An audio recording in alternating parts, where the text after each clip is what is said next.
Olá, bem-vindas, bem-vindos para o programa Psicologar Diálogos Transformadores. É mais um programa da TV Psi com a ideia de abrir um espaço para reflexão e para o diálogo de temas que têm a ver com a nossa alma, com o nosso ser e estar nesse planeta, com os nossos relacionamentos humanos, nosso relacionamento com a natureza, nosso relacionamento social, enfim. A ideia é abrir um espaço inspirador para que a gente pense. Meu nome é Adriana Cortland, eu sou escritora, psicóloga, e eu vou apresentar o Psicologar juntamente com um outro psicólogo e escritor, Fauzi Mansur, que é um grande amigo e meu irmão. Então a gente vai trabalhar juntos, apresentando os temas individualmente ou em conjunto, ele e eu. Às vezes também a gente vai convidar uma pessoa também da área para conversar. Então é um programa aberto, variado e, e a gente espera tocar o coração de vocês com as ideias, com os temas apresentados. O tema de hoje é realmente um tema que nos toca o coração, muitas vezes gerado por uma situação difícil e triste. O tema de hoje é o luto, entendendo o luto. Por que eu escolhi começar esse programa com um tema que às vezes mete medo, com um tema que muitas vezes é varrido para debaixo do tapete, por todas as razões mais compreensíveis do mundo. Esse luto, ele existe porque houve perda ou perdas. E eu escolhi porque é um tema atual, é um tema antigo e novo. Então, o ser humano sempre fez luto, ele é ritualizado de uma forma religiosa, mas não precisa. Isso é uma escolha pessoal. Hoje em dia a gente não tem a codificação do luto, por exemplo, como foi na época da minha avó, que na década de 40 expressou um luto vestindo preto. Então a sociedade carioca, que via aquela pessoa, aquela mulher andando de preto na rua, sabia, ela está fazendo luto. E o luto na época era recomendado ou era seguido como um processo de 2 anos. Então, durante 2 anos, ela usou preto. A gente não faz mais isso. O preto não é mais relacionado ao luto. Porém, hoje em dia, o foco é muito mais para um processo interno. Quer dizer que, externamente, eu não preciso mostrar que eu estou de luto, mas internamente é muito interessante poder fazer essa viagem. O que é essa viagem? É uma viagem pelo processo da perda, com a ideia, com o propósito de nos ajudar a ressignificar a vida, a encontrar um outro caminho, mesmo que esse caminho passe por tristezas. Ou seja, não é proibido ficar triste, não é proibido ter saudade. Pelo contrário, faz parte, houve amor. Se houve amor e há uma perda, há inevitavelmente tristeza, a dor e a saudade. Há também a comemoração do ano, do mês de aniversário, da data, uma comemoração que pode ser triste, mas é significativa. É importante entender e acolher que o psiquismo humano é amplo, ele é cheio de recursos. Eu não preciso terminar a minha própria vida emocional porque houve uma perda. Eu posso fazer trabalhos pessoais no sentido de integrar essa perda e descobrir um novo jeito de viver. Na década de 60, uma médica suíça e norte-americana chamada Elizabeth Kubler-Ross, ela começou um processo muito lindo de estudo do luto. Ela trabalhou com pacientes terminais e também com seus familiares. Ela postulou as 5 fases do luto. Essas fases ficaram muito famosas. Elas não precisam ser vividas uma após a outra da forma didática como foi postulada, mas elas mostram tudo aquilo que a gente passa e elas dão legitimidade ao tudo aquilo que a gente passa. Essas fases, elas começam, segundo Kubler-Ross, pela negação. A pessoa não vai morrer, ou isso não está acontecendo, eu não vou perder meu emprego, eu não vou me separar, há algo que eu não quero ver, porque esse algo me dá medo, muitas vezes pavor. Mas esse algo acontece, essa perda acontece, perda de uma pessoa, perda de uma relação, perda de um projeto de vida. Algo foi perdido e esse algo que foi perdido era muito importante. Então, negação. Depois, quando eu constato que aconteceu, eu posso entrar na raiva, que é a segunda fase. Raiva porque aquilo aconteceu comigo, como pôde? Por que comigo? Essa pergunta é uma pergunta, eu acho que é a pergunta mais presente no consultório quando eu trabalho luto com alguém. Por que comigo? O que eu fiz para merecer isso? Uma outra fase é a barganha. Eu me comporto de tal e tal jeito para ter um melhor resultado. Eu estou negociando com alguém, com Deus, comigo mesmo, com o universo, cada um tem o seu jeito. Eu estou negociando uma melhora. E isso, então, faz parte dessa fase. Eu estabeleço uma regra de toma lá da cá. Talvez ela não tenha funcionado, então eu entro numa profunda tristeza ou, muitas vezes, também numa depressão. Eu perco o meu chão, aquele ocorrido, aquela perda, me tira o chão. E eu perco aquilo que eu achava que era a minha vida. Aquilo que eu tinha construído e trabalhado para ter ou para ser. Essa fase também é uma fase muito frequente e que muitas vezes nos deixa estacionados na tristeza, no lado destrutivo da vida, muitas vezes durante anos. Se eu consigo trabalhar todos esses processos, se eu consigo entender a impermanência da vida, a total impermanência da vida, que muitas vezes eu não tenho o controle das coisas como eu gostaria de ter ou como eu achava que tinha, eu consigo integrar isso. Eu entro na última fase, que seria a fase da aceitação. Eu aceito. A vida não é o que eu planejo que ela deva ser. Eu não sou quem eu planejei que eu seria. E mesmo assim eu quero continuar a viver. Quero continuar pelas mais diversas razões. Essas fases são as fases clássicas do luto que Kubler-Ross postulou e que nortearam uma série de estudos. Mais tarde, outras pessoas, outros pesquisadores, outras pesquisadoras incluíram outras fases, e uma das que ficou também conhecida e muito importante é a fase da significação daquilo tudo ou ressignificação da vida. E é sobre isso que eu gostaria de falar, já estou colocando algumas questões para, para quem quiser refletir sobre luto de uma forma criativa, apesar de triste, para que essa pessoa possa fazê-lo a partir dessa conversa. Ressignificar não quer dizer simplesmente bola para frente. O show deve continuar, a vida é assim mesmo. Não quer dizer nenhum lugar comum.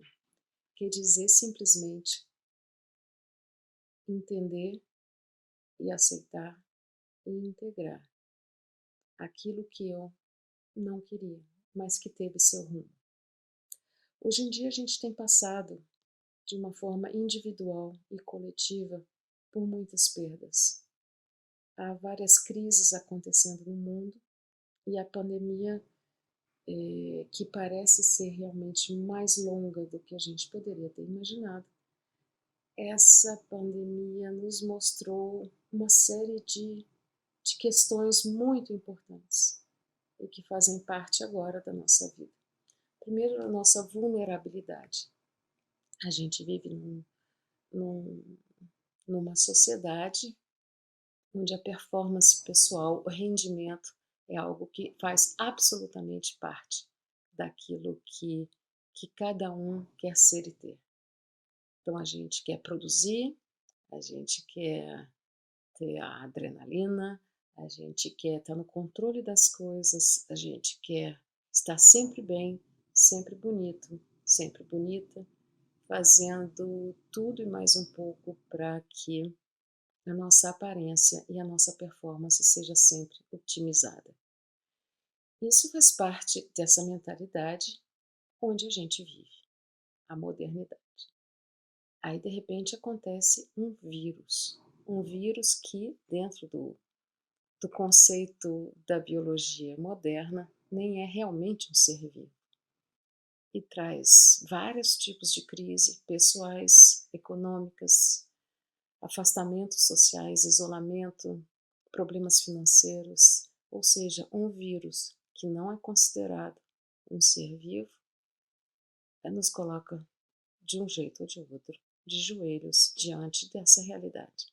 Muitas pessoas falecem, muitas pessoas têm a sua saúde comprometida, algumas com sequelas bastante desagradáveis, vamos dizer assim, outras não. Enfim, houve um total remanejamento do nosso jogo social, do nosso jogo individual. E a gente está precisando se reformular, sem contar com a perda clássica, com a perda mais temida, que é a perda de pessoas amadas, ou a perda de um trabalho, a perda daquilo que garante a sobrevivência material aqui e agora.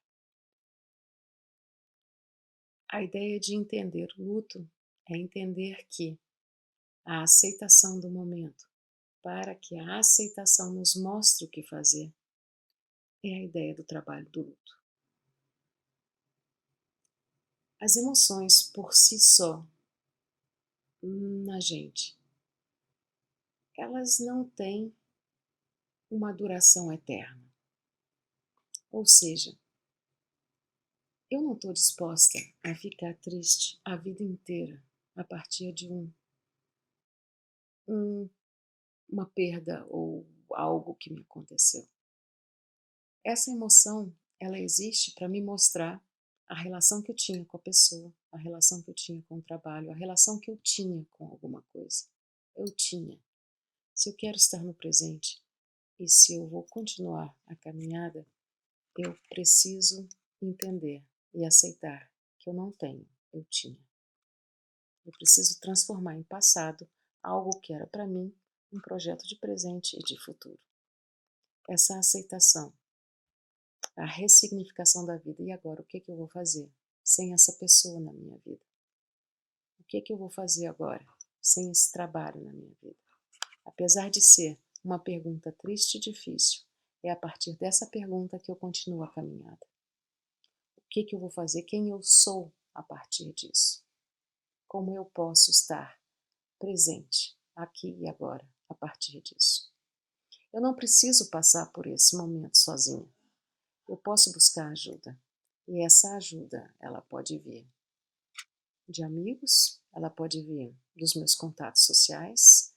Os contatos sociais, com isso eu quero dizer um grupo de apoio, uma igreja, participação em alguma coisa. Se é que existe um pulo do gato para gente conversar, para a gente indicar, o pulo do gato é estar ativo na busca da solução para algo presente e profundamente perturbador, ou buscar ajuda de amigos também para conversar sobre a perda e sobre a ausência de alguém tão importante.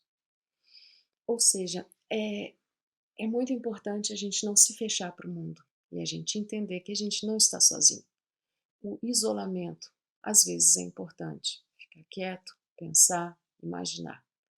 Mas o isolamento permanente, o isolamento de quem poderia nos ajudar, não, não nos ajuda a caminhar. Eu tenho visto no consultório casos de pessoas que perderam parentes para o coronavírus e que agora precisam encontrar uma força para caminhar.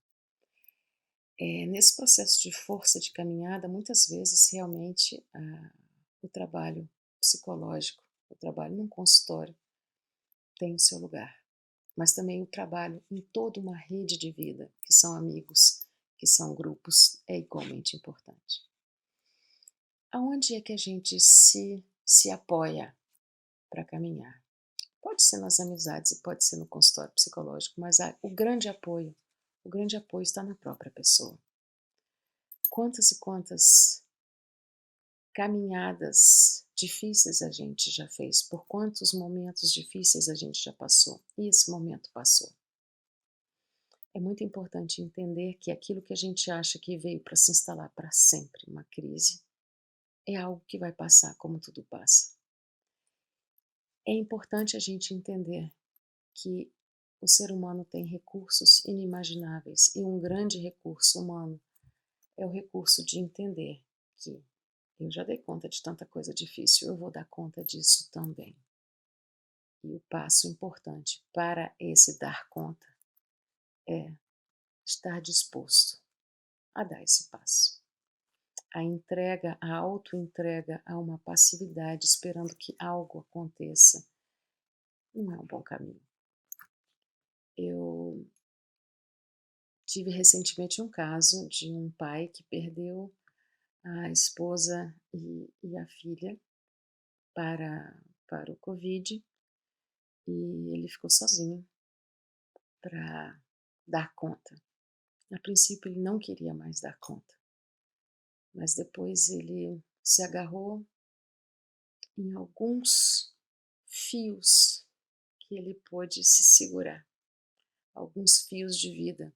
Esses fios de vida foram a sua fé religiosa, apesar de profundamente decepcionado com a ideia de que Deus teria levado essas pessoas. Essa ideia foi de difícil digestão para ele, mas ele se agarrou a ela mesmo assim. Depois ele se agarrou a uma outra ideia, para dar mais um passo, que foi a ideia de recuperar planos antigos que ele nunca mais tinha feito. Ele não podia fazer, não tinha tempo.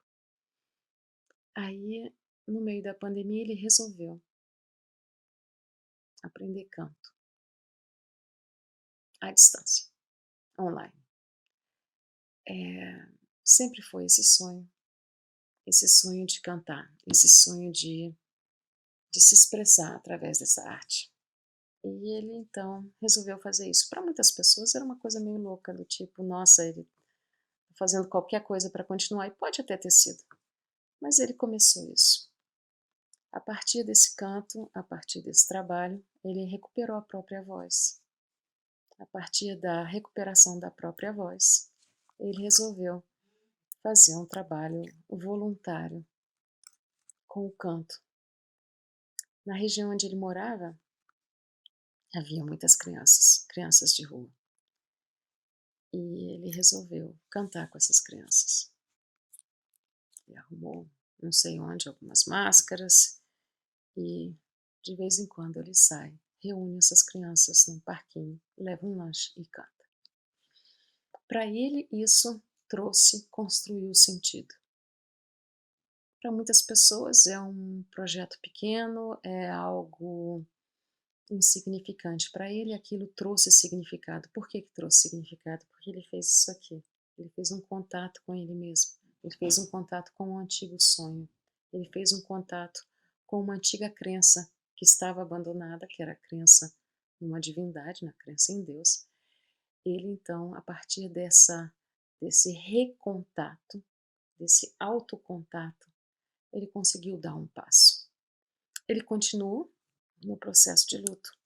Ele continua numa mistura de aceitação, raiva, negociação. Ele continua no processo dele, mas ele continua nesse processo de luto, fazendo algo criativo, algo ativo, algo que o ajude nesse momento a caminhar. Ou seja, ele continua ressignificando a vida, significando seus atos, significando sua crença, descobrindo uma nova forma de estar no mundo. Ele, no caso, como empresário, tinha aprendido a controlar, a determinar, a mandar. Eu quero isso, eu quero aquilo, isso vai acontecer, isso não vai acontecer. Ou seja, ele havia construído a sua identidade como sendo alguém que diz o que vai acontecer. E funcionava. E muitas vezes é importante ser assim.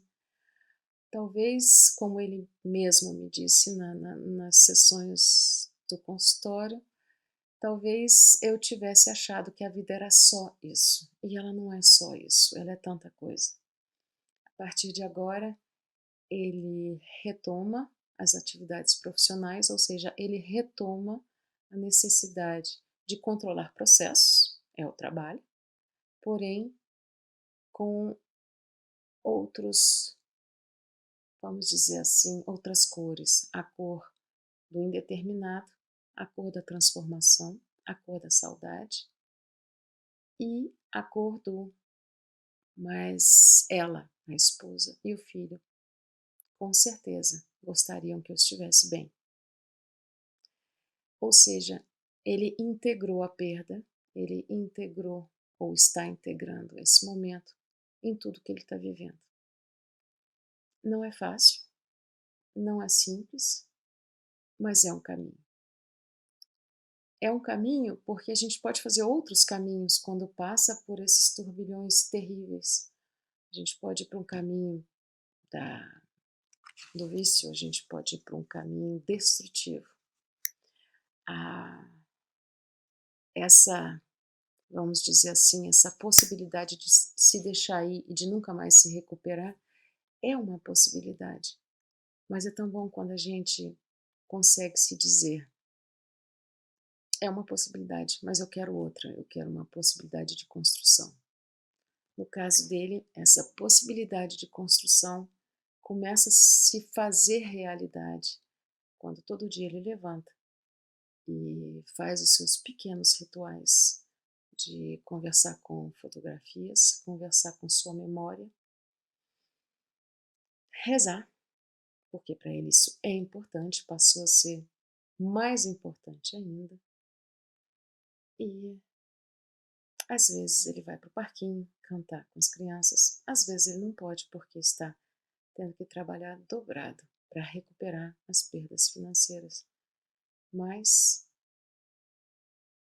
houve um sim para a vida e um sim para algo que é assombroso, que é muito mais forte do que a gente, que é: eu estou aqui e há um propósito e eu vou fazer dessa busca de propósitos, busca de significados, eu vou fazer disso uma caminhada. Foi o que aconteceu na vida dele, acontece na vida de tanta gente, não só durante a pandemia, mas sempre, porque a vida às vezes nos surpreende por lados, mostrando lados tão difíceis, e a negação do lado difícil que se apresenta e se impõe. Muitas vezes essa negação, e quando a gente fica estacionado nessa negação, é o primeiro passo para a autodestruição. E pode ser também um primeiro passo para um próximo passo, que seria a aceitação do insondável, a aceitação daquilo que a gente não controla, talvez a gente controle muito menos do que imagina, mas estar presente, se fazer acompanhar por pessoas queridas, por grupos queridos, religiosos ou não, se fazer acompanhar por si mesmo, não se deixar, não se entregar. São desafios que a vida apresenta, esses desafios fazem parte do processo de luto. Esses desafios nos mostram quanto que a gente pode e tem recursos para fazer isso. A ideia é não desistir, a ideia é entender que há algo amplo e grande nos esperando. Esse algo amplo e grande acontece também todo dia quando o sol nasce. Ele acontece todo dia quando a gente dá conta de levantar e dá conta de fazer do seu dia o melhor dia possível, porque tantas pessoas estão no mesmo caminho, ninguém está sozinho nessa caminhada. E há muitas pessoas, muitas situações e muita vida ainda de braços abertos nos acolhendo. A ideia é aceitar que seja assim, aceitar que eu sou apenas um pequeno elo numa cadeia imensa que é a vida. E fazer dessa aceitação passos para uma caminhada de ressignificação. Essa é a ideia. Eu espero vocês no próximo programa.